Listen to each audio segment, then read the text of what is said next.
వీరికి రాశిలోనే శని భగవానుడు ఉండడం, 2వ స్థానంలో రాహు సంచార స్థితి, అర్ధాష్టమ గురువు, సంతాన స్థానంలో కుజ భగవానుడు, అష్టమంలో కేతు, భాగ్యస్థానంలో బుధాదిత్య రాజయోగం, రవి బుధుడు కలిసి ఉండడం, రాజ్యస్థానంలో శుక్ర భగవానుడు ఉండడం, ఇలాంటి కాల సమయంలో ఏళ్ల నాటి శని మధ్యమ సంచార స్థితి జరుగుతూ ఉండగా వచ్చేటువంటి ధనత్రయోదశి పర్వకాల సమయంలో పూజా మందిరంలో లక్ష్మీదేవి అమ్మవారి దగ్గర నారికేల దీపాన్ని ఏర్పాటు చేసుకోవడం, సింహద్వారం బయట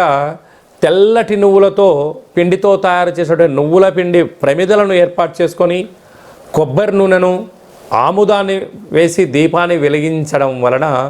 కొత్త పత్తి ఒత్తులను వేయడం వలన వీరికి మనశ్శాంతి, ఆయువృద్ధి, జ్ఞానవృద్ధి, విపరీతమైన రాజయోగము